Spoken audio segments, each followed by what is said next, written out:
Hello, thanks for tuning in to the NJCAA Network. I'm Zach McKinstry, and today we reveal the 20 teams heading to Spartanburg, South Carolina for our 2024 NJCAA Division II Softball World Series. Double elimination tournament played from May 20th to the 23rd, and with 4 at-large teams this year, here's how the bracket looks, with the bottom 6 teams having to play their way into their first round matchups. So the 16 seed and 17 seed will play each other for the right to play the number 1 seed. Then beneath them, the 13 and 20 seed will play. On the other side of the bracket, the 14 and 19 seed will play, and the 15 and 18 will play to open up the bracket. And then here's how the rest of the bracket will look with all the games on the NJCAA network, again from May 20th to the 23rd. Without wasting any more time, let's go ahead and dive into the rankings, starting with the number 1 overall seed in this tournament. To no surprise, it is Parkland. The Cobras get the top spot this year after a 57-win season and a Central District Championship. Parkland was in the number 1 spot in every D2 poll this year and have been dominant in the circle, holding opponents to a shocking 156 batting average against. They'll play the winner of the 16 and 17 seed, starting with the 16 seed, Potomac State. It's the 3rd straight tournament appearance for the Catamounts, who belted 75 home runs in 47 games, good enough for 9th in Division II.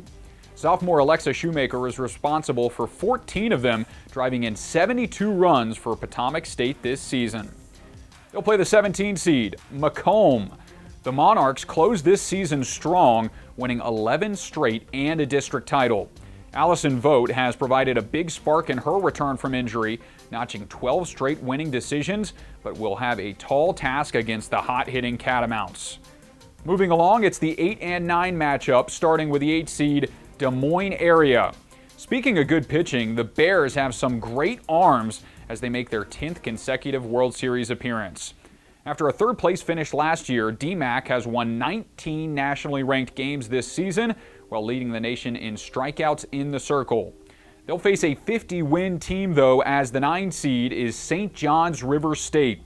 The Vikings are headed to Spartanburg after grinding out some close wins in the South District Championship.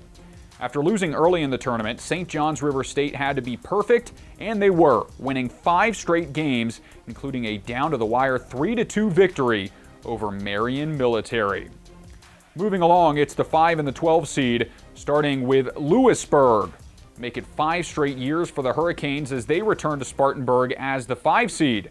Lewisburg comes into the tournament winning 13 straight after battling injuries at the start of the year, and now they have things clicking, hitting 135 home runs in 58 games. They'll play the 12 seed, Bryant and Stratton of Wisconsin.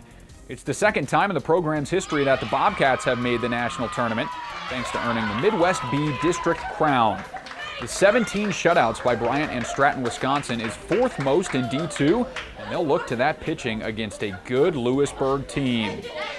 We go to the 4 seed. It will be Jones.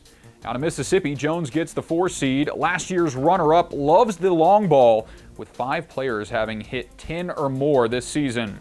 Led by Jaden Sawyer, who has 28, leading Division II and tying a Jones School record. They'll play the winner of the 13 and 20 seed. The 13 seed is Rock Valley.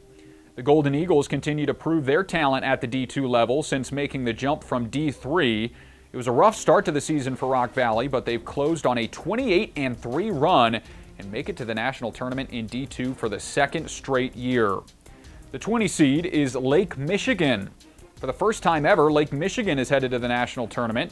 The Red Hawks won 12 straight en route to a Great Lakes District B title, beating Mott in a tight game 3-1. They'll play Rock Valley, and now we move to the 3 seed. It is Murray State. The Aggies used a 55-win season to catapult them to the 3 seed in their 4th straight national tournament appearance. As a team, they led every batting percentage in D2, hitting .426 as a team in their 61 games. They have 5 regular starters hitting over .450, so look for them to slug their way through this tournament. They'll start with the winner of the 14 or 19 game. The 14 seed is Fort Scott. It was the best season in school history for the Greyhounds, who rattled off 36 wins and a Jayhawk championship. Fort Scott won 5 straight games by 3 runs or less to close out the season, which could prove important in the D2 World Series. They'll play the 19 seed in the opening round, Bryant and Stratton of Virginia. The Bobcats needed a decisive Game 3 in the Atlantic B District Championship to punch their ticket and become the second Bryant and Stratton school in this field. This is a team that likes to run, finishing with 172 stolen bases on the season. Down to the 6th seed, make it 9 appearances in a row for Kirkwood. The Eagles search for their first title. They put together 12 ranked wins this year, ending the year on a 36-3 run. They will play the first at-large team announced in this bracket, the 11 seed East Central. For the first time since 2015, the Warriors returned to the national tournament after a strong run in Region 23, knocked out Pearl River, and fell just short against Jones. Coach Leigh White has her side battle-tested in Mississippi, finishing 36-15 with clutch wins down the stretch. On to the 7 seed, it is Phoenix.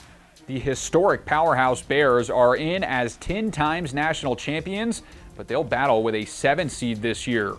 The Region 1 district champs have a long trip to Spartanburg, but under head coach Heinz Mueller have the championship pedigree to make a run. They'll play the 10 seed Johnson County, our second at-large bid. They finished 44-10 with half of those losses to D1 opponents. The Cavaliers were 9-1 in 10 games against top 20 teams and will earn the 10 seed despite falling short of Fort Scott in the Region 6 championship game to make their first appearance since 2019. Off to the 2 seed, Copiah Lincoln. The Wolves are in as the 2 seed after ending the year 42-5 to get the Gulf B district title.